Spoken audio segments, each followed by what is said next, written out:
All right, brand new best of 3 kicking off right now. PvP, these don't happen too often, so make sure you enjoy it while you can. In the top right side of the map, it is going to be none other than one of our favorite Protoss to watch here on the channel, Team Liquid's MaNa.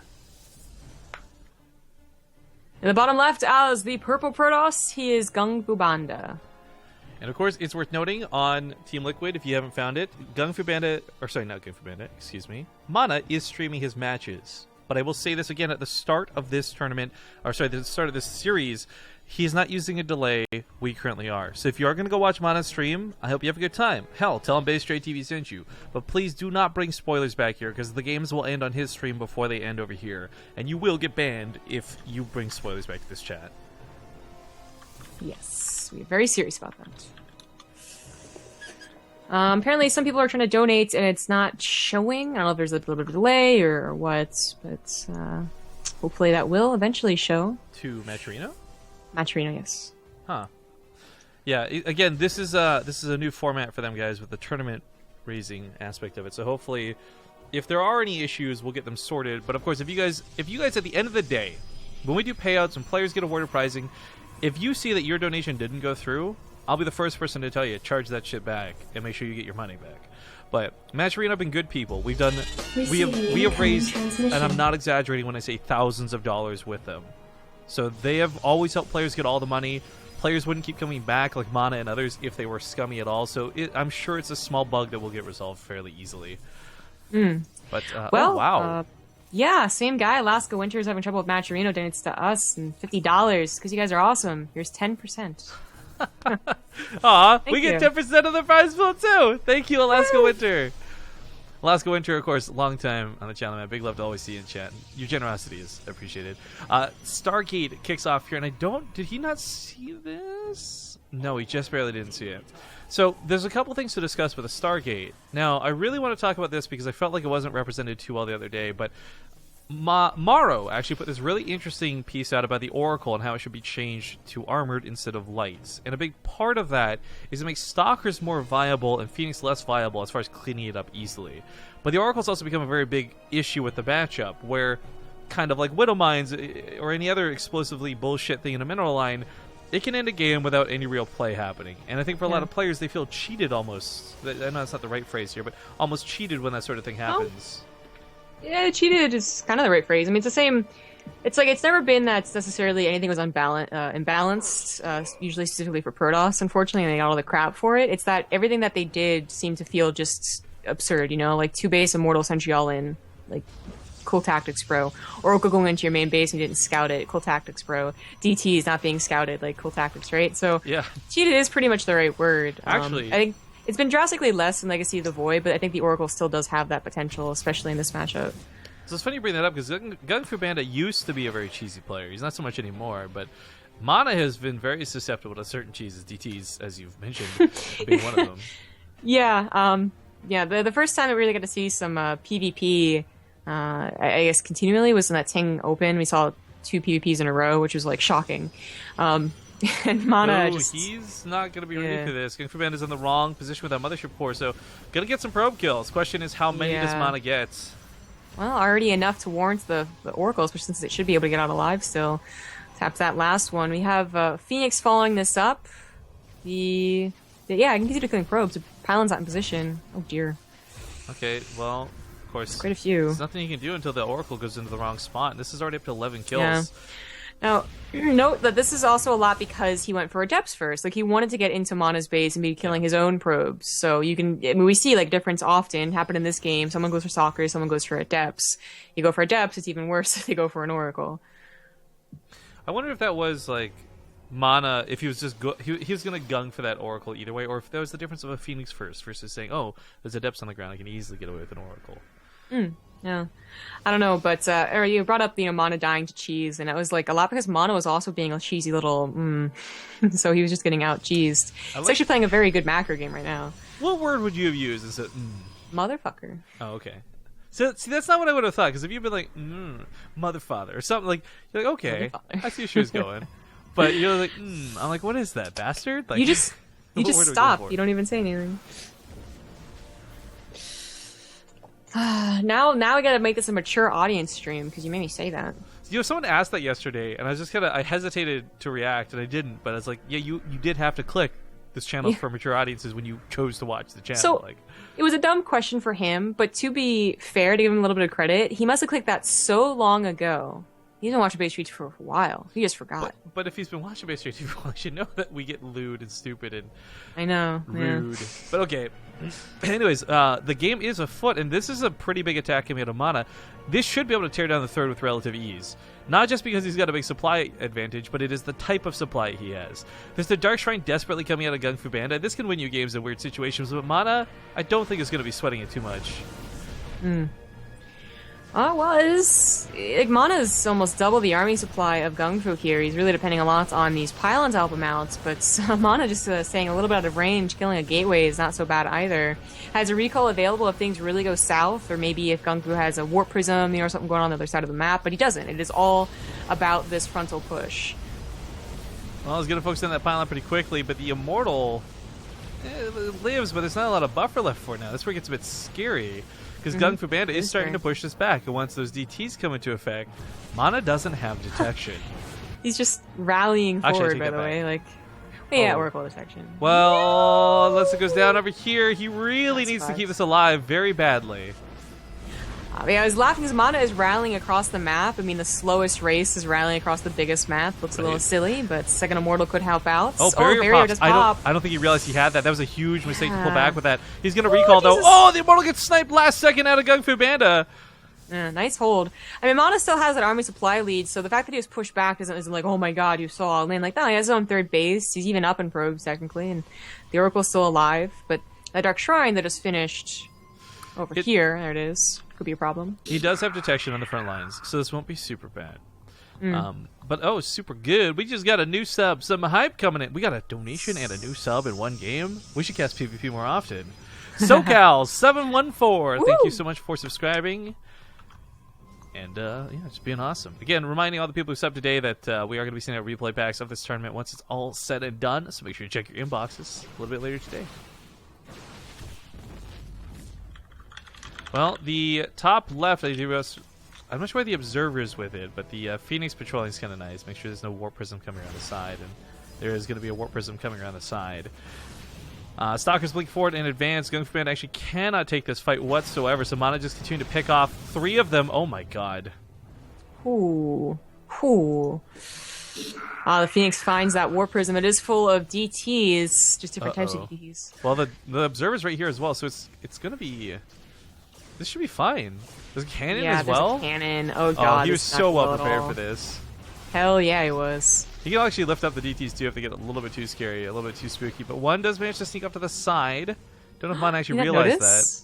Wow, so sneaky. Sneaky.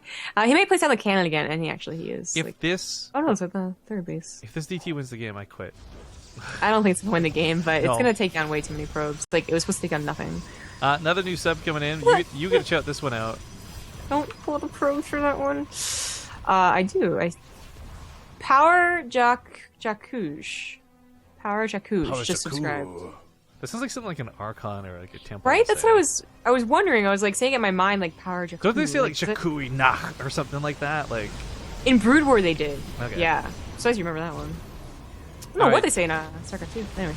That blink away was fantastic. Dodges the Disruptor. The Disruptor could have killed half this army, a quarter of this army, but it didn't, and it won't. And MaNa just has almost too much supply. 69. Oh, it becomes 77 as he does more prism reinforcements. But continue to advance. Mothership Core is going to go down. The pylons did a considerable amount of damage, but without anything left to fight, it looks like MaNa's got his first game on lockdown. Even then, the 2 Immortals are too much.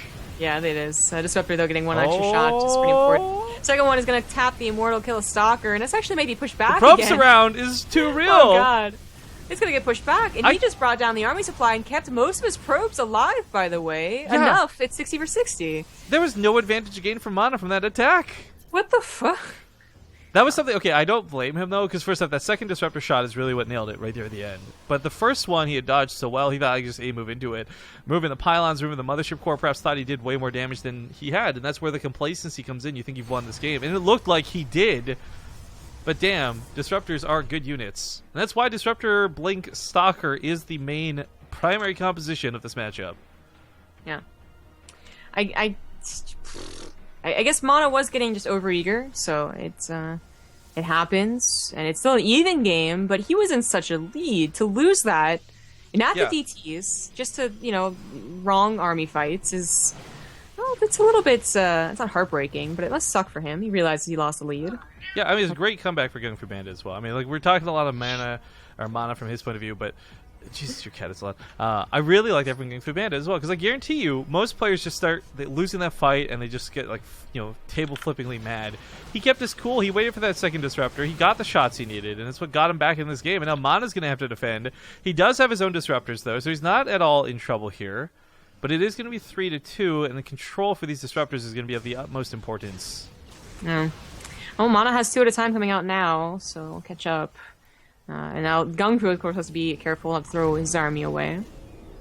And this is I'm so surprised this went to an even game. Like, damn. MaNa does take a little bit of a lead again here, but I thought those were GunGFuBanDa's disruptors. Just to sell it going down, no problem. Silly Billy's embryo. Well, you know what? Shut up. Why would you blink forward like that? That's just as good. Right. Not only does it put you closer to your opponent's disruptors, but it removes your ability to retreat, which kind of sucks. Now, of course, purple and blue guys, we're recognizing in chat this is not your favorite thing to watch. Color-wise, we will try and adjust this for the next games. But nothing we can do about it right now. Oracle gets a wonderful tag on the army. That actually gets almost like every single unit. But there's so many disruptors, and this can go either way so badly. Yeah. This is just going to come down to good old-fashioned control. Eventually, they both get overeager, and you see them both take huge shots with disruptors. It just seems to be the way that PvP goes, but it's beautiful. It's like a dance that can get deadly really quickly, and you do need more and more disruptors. You can't ever stop building them. And GunGFu, with only 1 disruptor production at a time, was starting to fall down in that count. He does that on a second robo. Also a Stargate, which is interesting. I mean, there is the next step beyond Blink Stalker Disruptor, and that is air. But it's very hard to get to. Actually, I like the Phoenixes. You can scoop up some of these units, too. Whether it's Stalkers or whether it's the Disruptors at the backside. Either way, just take them out of the fight, which... Crowd control should never be undervalued. Crowd control is one of the most important things in StarCraft 2, and that's why it's not very common. Couple disruptors just feeling everything out. He's going to be actually very careful like that. That was ballsy, but he gets a disruptor for it. It's not too bad. And he walks away, looking for a favorable position. Nice. I wonder what these sentries... I mean, Force Light's going to be kind of cool. Maybe a Garden Shield or 2. Is that Zealot really going to live? Oh, Jesus. I hate PvP, but I love it. Well, there you go. GunGFuBanDa takes the bigger hit in this situation. There's more disruptors where that came from, though, so he's not done yet. But that supply lead definitely in MaNa's favor. Both players just firing shots left and right, back and forth. MaNa. But MaNa, he starts with a better fight, but he's in a position to throw again. This sounds stupid, but his defensive disruptors, his overcharges, backing away from this might be the best option. Right. He had only 2 disruptors. Well, now 1 disruptor. So he was actually the one taking the focus fire from GunGFu was really good. He was almost taking like more than just that 1 bad shot. He almost took 4 bad shots, but he focused on the disruptors. It was ballsy. It was in the midst of action. I can't believe they actually did it. But ended up taking a better fight. And it's almost like siege tanks right now. We're like, okay, MaNa still has that lead in supply, but if you have enough siege tanks, that doesn't really matter in a TVT. Like, you're not going to push past them. So if GunGFu just can hold on to his 6 disruptor counts, then MaNa's always going to have to be careful about pushing in. And I don't think he should be able to get this 4th base if everything goes according to plan, but he might be able to. Well, GunGFuBanDa might actually be the one to get the 4th base while this goes on. The Zealots and the DTs start going to work on it, and there's no detection. So that base is going to go down for MaNa. He is going to try and get GunGFu's, tie it up, tag it up, even up the scales. Get it down. Yeah, despite having 6 disruptors, you have to be so careful. You can't just pop them all at once, and you can't send them forward either, or they do get focus fired. Ooh, that blink back. Now he's going to try and take a fight, but only after the 4th is dead, and he doesn't have enough buffer. The disruptors have to get good shots. So while this goes on, MaNa actually did manage to hold on to this base, so it looks like he got some detection over here and backs away the DTs. And this is where he gets a nice lead. Probe's getting pulled into this, though. It does get quite scary. The Immortal gets picked off. The Disruptor's getting focused down. Yeah, it went from 6 to 0 really quickly. And he has not been remaking them. He actually started adding Immortals, which isn't a bad idea. In fact, he starts taking the fight here as MaNa was reinforcing at home, dealing with all the DTs and whatnot. PvP, man, like, I like that it's back and forth, and MaNa's definitely ahead at this point, but there's so much of this game where if you're not on the edge of the seat, you're clenching your butt cheeks together. Like, it's one of the two. There's not a lot of just sitting back being super bored. And that's what I really enjoy about the matchup nowadays. Yeah. I don't know how I'll ever play PvP. Like, I don't play Protoss, thankfully, but whenever I do, I think I'm just going to panic and lose everything. There was an observer. I'm not sure what happened to it. Oh, it's right there. Never mind. Yeah. That was very close to dying. And this is pretty important. He is being attacked once again. Looks like the disruptor shot went off. A second disruptor shot's going to go on the Immortal, but had that barrier. But there's still 3 more disruptors, 2 more disruptors. I think with the cooldown. This is where charge lots are really nice, actually. As you see, you connect to that disruptor right away. You don't want to put that too close to your own army. You can't peel off the zealots too easily. Warp Prism is going to get... No! Sweet the cannon. Jesus. Sweet God. Sweet baby Jesus. Why? Stop. Oh, it still might get caught, though. I don't know. These stalkers are looking to go to the south. No. It's speaky. Again, this goes back. MaNa's got 5 bases. GunGFu's got 4. GunGFu was winning the income war for a very long time because of the way the fights have gone down and left MaNa a little bit behind. But now he's starting to spike up again. He's got that income advantage through this extra base, which GunGFuBanDa is trying to establish. I really thought with all of the disruptors going down for GunGFu, I thought he was going to be just like SOL. But he has been replacing them with Immortals and Archons, and it's been working out fine. Well, this is where it gets a little bit awkward, though, because let's not forget, everybody, Archons still take a lot of damage from these disruptors. They're not infallible by any means. I also love that MaNa has started to add in his own zealot count while this went on as well. I don't think just totally just not having any more disruptors is the answer, and GunGFu realizes that too. But I didn't mind that he was adding in these also pretty key units that would help once disruptors were out of juice, which has happened quite a few times in all of these fights. They've both found themselves with 4 disruptors with their cooldown on. And GunGFu is actually going to buy a lot of time with this mass warp in of DTs. MaNa, are you gonna respond? DTs, or why you hold position? What? These are MaNa's. Oh yeah. But the observer is coming over, and that Templar Archives will not go down.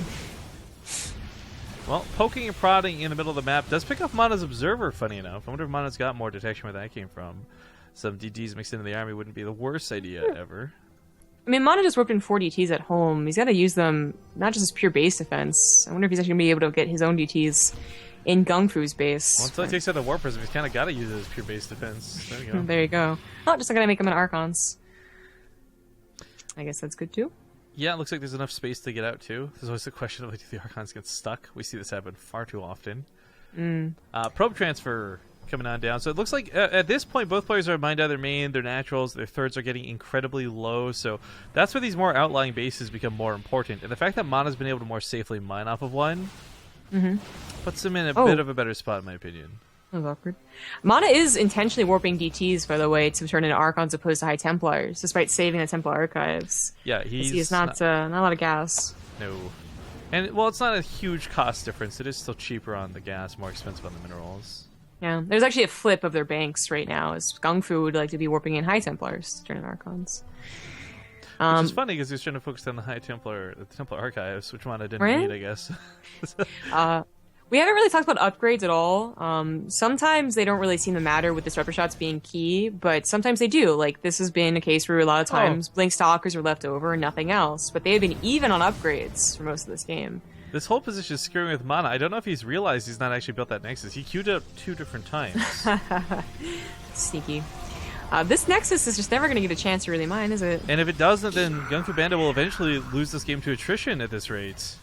I mean, he will eventually starve out. He's struggling at max, as we can see, and this isn't because he's got slow production. He just, you don't want to be warping in 12 zealots. You need better and more important units. I actually really like the Oracle coming into play for GunGFuBanDa. A big thing MaNa was doing really well for the first half of this game was constantly revelation tagging his enemy, his opponent. It's going to do that here. There you go. Thank you, Enlighten Enigma, for the 3-month resub. Woo! And continue on with the action of the PvP. And as you said, MaNa is winning that economy war. And he's still winning the army war. And by the way, game 1 in a best of 3. I want to remind everybody, there's still a lot more of this game from. Yep. And at time, like, MaNa, really, I think he's going to look at this game, and even if he ends up winning it still, which he's still in a good position to, he's going to look back to that early game and realize, like, damn, I really should have won there, right then and there. Well, so kudos to GunGFu, who's just been on the defensive the entire time. Yeah, I mean, he really came back from a position where he was behind. He's still in that position now, unfortunately, with the base not being secured, but MaNa is not exactly looking to just... Oh, these Archons are screwed. MaNa's not looking to win the game right here either. This is the problem. Like, GunGFu actually has a great defensive setup, and unless somebody makes a big mistake to these disruptors, it's going to be really hard to actually overcome this game. Oh, jeez. You know, I mentioned that GunGfu got that Stargate earlier. I thought maybe it was for his transition, but everything went south, and maybe he was planning on it, but he lost a very important base and still has yet to get it up, so he's still waiting on that. But MaNa is now the one going to be adding on more Stargates, a fleet beacon. He is definitely going to be transitioning into Tempests. How's our sub count still going up? Someone updated sub count because it is the top of the hour. 1,241. Woohoo! This number's supposed to be going down. We're not dead yet. Oh, he just got such a big hit on those disruptors. So we talked about making a mistake. That's one of those mistakes, guys. But oddly, GunGFu's still on an even army supply, just like the disruptors have all been used. So the second these come off cooldown, though, that even army supply doesn't mean jack squat. It's really odd because what you have right now is disruptors being good, but Blinkstalkers not being good. You know, like. There's a reason that Blinkstalkers in Heart of the Swarm was very quickly abolished from your unit composition because it just wasn't useful with Colossus and Immortals and Charge Lots and Archons. I feel like it's kind of what's happening here. MaNa's army is only good because of Disruptors. When all is said and done, all the Disruptors on cooldown, the Archon Charge Lot Immortal army is probably better for GunGfu. Yeah. Actually, I would agree with that, especially when we look at the actual unit supply and see what's available. GunGFu's got more Archons. He's got more Zealots. I mean, make no mistake, guys. Zealots are probably the best thing to have in this army. Their cost to damage ratio, but it's... Oh, MaNa... Just a little bit nudged to the right. But what's problematic, of course, for not having Blinkstalkers is that MaNa is transitioning to Tempest. And, well, you know, Stalkers aren't ideal. They're at least some anti-airs. Only anti-air here is going to be those Archons, and good luck getting them underneath Tempest. Yeah, I would love to see a War Prism for MaNa or GunGFuBanDa for no other reason than to pick up those disruptors that get caught in the open like that. Yes, I agree. But we also, just speaking of War Prism and MaNa, we have yet to see him actually be harassment-oriented. Finally, DTs are just walking over to the 4th base, but even used to make Archons more than actually try and do damage. Or GunGFu's been trying for quite some time to get his DTs to win him the game. Oh, MaNa's finally moved on to Temp. I didn't even realize that. Sorry, we were looking at the unit tab for so long. I didn't even see the production for the fleet beacon. So we do actually have Tempest on the way. Yeah.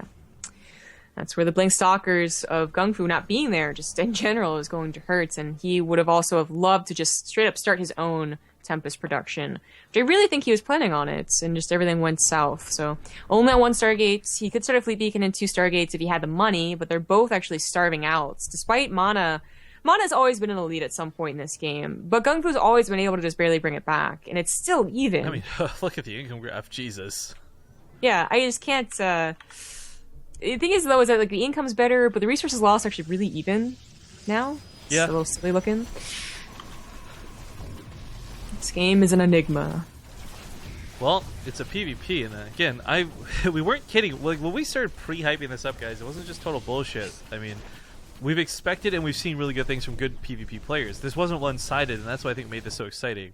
Because if this was a one-sided PvP and MaNa's clearly better than GunGFuBanDa or vice versa, you don't get to this late in the game. You don't get really awesome engagements where someone's barely missing disruptor shots and someone takes bad disruptor shots but still wins a fight. Like, GunGFuBanDa and MaNa, to both of their credit, have played this out incredibly well and incredibly bad, but more well than bad. Yeah. But MaNa still definitely has the lead. He has lead in army supply. He has actually not super better mining. In fact, he's the one that's a little bit slower on his 1, 2, 3, 4, 5, 6, 7th base. But he has those Tempests, so he's winning in the tech war right now in a big way. I mean, GunGFu is going to try and basically be like, "Oh, I'm totally scary, trust me." But eventually, he is going to need his own Tempests. MaNa's going to start pushing in. Yeah, these Tempests, of course, while they don't pack the greatest punch, it's the range, and it's more importantly forcing engagements. Once upon a time, actually, a lot of times Archons were great in this situation because they got the damage, they can soak the hits and actually get underneath the Tempest, but that's not the case with the Disruptors anymore. They keep the Archons from able to fill that role. Defensive DTs, again, out of MaNa have been absolutely fantastic. Holds this base once again. Gonna start bringing Observers with his War Prism. Does he have Observer speed? Nah, just War Prism speed. I mean, nobody. Actually, it's been a very an upgrade list. They're both on 3-1, but there's none of those accessory upgrades until now. MaNa just getting that +1 flyer. Right, so you don't normally see. Ooh, we're gonna have an Observer this time. You don't normally see things like Observer speed, but this actually might be one of those games where it wouldn't be bad, especially with how big positioning and information's been this game. But Orp's in his own Zealot's kind of a bit of a civil war going on over here, though he's not. What? What? It's a peaceful protest. Yeah, there you go. They still have just more zealots, so the numbers went out there. The Tempest had to be very careful. There are still a lot of Archons on the ground, but honestly, look at that army supply though. This is MaNa slowly chipping away at everything, finally pulling ahead. And GunGFuBanDa is finally on his own Tempest production. We'll see if the game actually gets to the point of using them, however, because for MaNa, he is right here on the cusp. Like, pushing into one of these two bases could again greatly ahead. The reason he's not, and I don't blame him, is he can't afford to put the attention necessary to look out for disruptors over here while constantly defending over here. So GunGFuBanDa with his War Prism has done more damage towards this fight, I say like air quotes, than anything else. Well, MaNa, both of them were in a very low bank about 2 or 3 minutes ago, but MaNa has now that comfy bank that he can remax. Well, not quite remax, loses everything, but definitely remax better than GunGfu, who is definitely having trouble now. He's trying to get his own Tempest, and it's not working out. The Disruptors take out a good chunk of the Stalkers, but oh my god, can the Archons pick off the probes? That's the real question. It looks like the answer is no. Jesus. But the base still going down is a good fight, a good lead. Yeah, absolutely. There's even without anything ground for MaNa, his Tempest should win. Like, GunGfu can try all day to get Archons underneath those Tempests, but they should be microed just a little tiniest bit, and it's not going to happen. So he's going to catch some errant probes over here, but this is a base that's completely expired. This is actually not necessary at all. Maybe pylons going down could screw with supply. Meanwhile, big fight coming down over here. 2 Disruptor shots do take out most of those Archons. Of course, Tempest in the sky, way better for MaNa still. Army supply, better for MaNa still, but all of this can be changed with a couple of good Disruptor hits. I don't always do about the Tempest. The Archons get a couple of shots, and the one Tempest of GunGfu is trying to do its work here, but he's running out of anti-air. And he's going to decide to recall instead of microing with those Tempests. Probably the safer idea. They're doing so much damage everywhere else. Yeah. Actually, one of the things, too, while this goes on... Archons over here. MaNa did lose the bottom right base, that kind of sucks, but these Zealots did quite a bit of damage. Now, unfortunately, it was damage against structures that did not matter to this game. It was an expired Nexus, no gas, couple pylons. Didn't really scratch GunGFuBanDa other than taking away from his supply cap. So I don't know if GunGFuBanDa is recognized for this. Hopefully he does, because right now he can't actually 200-200. No, he can't. But he's not going to be with you anyways without the bank. Neither of them can.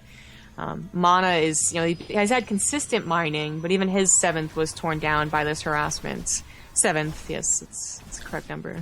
So some folks asking, what's the score? Maybe you're just joining us here on the stream. It is still 0-0. It's game number 1 in this best of 3 semifinals match, and both GunGFuBanDa and MaNa have been playing this game like maniacs. But that Tempest count, the worst part is trying to overcome this. Even with his own Tempest, it's 9-1. Like, GunGFuBanDa is never going to have the time to build 9 more Tempests. Well, those Archons and that single Tempest have quite the job to do. It's a disparity because, you know what, he's also out of money. That's where this long-distance mining really hurts because he needs that base. MaNa having picked that off again was fantastic. Oh, Jesus. Warp Prism doesn't go down, but not that big of a deal at this point. The harassment has done its job, and its job well done while wasn't enough. Yeah, it wasn't. MaNa was always able to deflect it well enough. He's had leads this entire game. It's been 30 minutes, and GunGfu is finally just... He's petering out, man. Like, this is it for him. This harassment does damage, doesn't think it matters. MaNa Zealots are making me go on chill. They're just, like, blindly walking. They never actually attack anything. They're just kind of, like, for show. GG finally gets called. GG. Oh, boy. It's only game 1, and MaNa takes it. Now, of course, for us guys, that was an incredibly long game. 30 minutes almost right there at the very end. We are going to go to a small commercial break in the meantime. We did have $5 more. Oh, no, wait. That's the same $5 from earlier. Excuse me. Never mind. Prize pool is still just awesome. No hype. See you guys soon.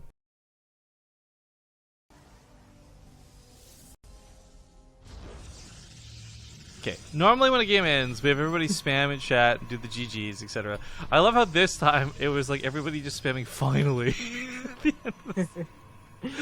Of course, these players are both good enough. You're not going to see many games go down like that because it does require people to be that good and able to compete with each other at such a high level. But at any rate, game number 2 is currently underway here for the semifinals. Reminder that the winner of this goes on to fight against Botvinnik in what is going to be a PvT finals, no matter what. In the upper left side of Arena, we do have the purple Protoss, none other than GunGFuBanDa. In the bottom left, as the blue Protoss, he is Liquid MaNa. Of course, for MaNa's sake, going to be very comfortable leading the series 1-0. This map, though, is an interesting pick out of GunGFuBanDa because, again, he's the one between the two of them I would expect to be a little bit more cheesy. But I also feel like Arena is a great map for air, so I'm curious to see which direction this goes. That's true. Certainly we have the Tempest Cheese versus Terran. I can still win you a couple of games, but I'm not so sure about versus Protoss. They do both open with very similar builds, double Stargate or double Gateway, which is going to provide both options for doing pressure, and this is certainly what I expect on Arena. Then GunGFu chose this, it's loser's choice, so I think he really wants to utilize the short rush distance somehow. Otherwise, there's not very much appeal to this. You know, there's maybe a Stargate, but one base Stargate would have been scouted by a probe. There's the short rush distance, but otherwise, like, the third base is okay, the fourth base is kind of far away, like, certainly not a macro map. So one of the big things MaNa noted and scouted with that probe was he saw where the pylons were. So for those who are wondering, like, why would MaNa go at depths like this? That'd be crazy after what he did with the Oracle last game. It's because he knew there wasn't going to be a Stargate. All the pylons were at home, and should there be a third one down, it wouldn't have timed out well for it. So that gives him the freedom to get these depths out. And the Mothership Core covers his ass from anything he may have missed. Yeah. So the Stalker is running forward, or Stalker running forward for GunGFu is just going to tell MaNa that there might be an opportunity to send these Adepts into the main base, and the Stalker is only going to be able to help out so much. Unfortunately, they still don't tear down Adepts very quickly. Oh, did he skip the Mothership Core to get the faster flight? No, it's in the back. Never mind. Yeah. Wait, that's MaNa's. Well, that's MaNa's, yeah. So he did skip them to get the faster Twilight. Nope, there it is. It's just way out of position. Yeah. That was like so confusing as to why that wouldn't be there, but he actually saves that Adept, by the way. Yeah, now I was wondering what would happen there. Did you see that? I'm not sure if that was a cancel or not, but he sent the shade out before retreating. So I was wondering if like you recall those Adepts and they still end up transferring over here or something instead. I guess not. Actually, speaking of over there, we should go ahead and look at that little clump of structures. Robo proxy. Yeah, I guess he did it against who was it? BC Cutie, and he was like, "That's a good idea. Let's do it again." Oh, is this gonna get scouted? The GunGFu's gonna see this. Oh no. Well, even if you scout it, like, I don't know, it still could be a good build. He's already got a Nexus. He already chose his build, so he's gonna kind of work with what he has. I'm actually surprised GunGFuBanDa doesn't move out right away and try and pounce. Yeah, I don't know. I guess because he knows there's two gateways already. You know, he's not really beating him out in production too much. He's just going for a Nexus as opposed to two more gateways. And that's really where the problem's going to come down to. He didn't scout this early enough to change his own build for it. If he wanted to change his own build for it, and might just straight up lose his Nexus. But good news, he can cancel it, not have to just get killed. Oh, but the distraction is going to let all these stalkers up to the main. And oh, ooh, he was like 1 second from missing that force. So Mothership Core still going to kill probes while this goes on, though. So this is not a total loss for MaNa. He almost gets the Mothership Core as well, getting all kinds of dangers. In fact, he could probably recall those stalkers out if he'd like, and I think that's what he's thinking. He just wants to maximize the time he can spend here. Ooh, Jesus. I missed the recall just barely. Yeah, but at least gets the Mothership Core. And the Mothership Core got 6 probe kills. I think the Stalker's moving out one of those. Yeah, it cancels the national base too. So again, like, all kinds of good for MaNa for now as he takes his own expansion. But will this keep him ahead in the game? Because there is the counterattack being set up right now. There's so much focus on his opponent's side of the field. There's also Blink finishing up. So MaNa, he saw that Twilight Council. He saw it again when he got the Stalkers in there. I think he knows that's on the way, and that Force Field's not going to be able to buy him much time. It'll keep the Sentries from coming down, but not the Stalkers. Meanwhile, MaNa might be a little bit distracted because here on the other side of the map, there are 2 Adepts heading towards his main. Mothership Core is here. She does have overcharge energy, actually, and warps the 2 Adepts to be ultra safe, so he should be good. Yep. He's perfectly fine on that front. And as long as he has a decent amount of units on the other side of the field, GunGFu, if he blinks down, that's not blink to micro. So it's always going to be a little risky for him, and that's why he hasn't done it yet. I feel like he's got enough units, though, even if his Guardian Shield up. Oh, that's a better move. Side. That was clever. Yeah, so now he will have blink for also the micro. Not that he would necessarily need it. He's got to realize this. Scouts with the Adept, starts backing away. I mean, there is an Immortal, and the Immortal's going to be fantastic, but Guardian Shield was a pretty big aspect of this. The Immortal comes in and just kills the Stalker straight up right away, but it's just not a lot of buffer. So once this Stalker and Sentry army goes down, MaNa's only going to have 1 Immortal to fight with, and that's not enough to take on an army. It ended up being a terrible trade, though. Another Immortal's about to pop out. A couple of Adepts are going to help buffer. If he focus fires the Stalkers, he'll be able to micro against everything else, and certainly just still taking good trades while he can. The second Immortal comes in, the barrier's off cooldown, there we go, pops for the first Immortal. This is a surprisingly good fight for MaNa. I thought this was really against him. He's gonna. I mean, some of these stalkers are so low, they know they can't really get a shot off. The second they come to the front line, they're gonna get focused down. Now advancing his line forward. Let's not forget, MaNa's still a nexus above his opponent while this goes on. Exactly. Like, he is actually just straight up winning this game. The Immortal Micro, finally one goes down, but, I mean, all the other Stalkers either dead or they're very low, so they can get one shot anyway. The Mothership Core is going to be a little bit of extra damage, which is cute, but also the ability to just recall and disengage if he wants. This works out well for MaNa, though, because once again, just reminding everybody, it's that aspect that he is mining better off of another base. His income, while not greatly ahead, is ahead. The only problem was that he had buildings that could have been picked off had he been pushed back, but he's never been pushed back, and he's actually pushing in. He sees that the army is waiting for him on the top of the ramp. There's no sentry to force field off. There's a couple pylons, though, and that has to be taken seriously, but he'll always be able to take pot shots. GunGFu is not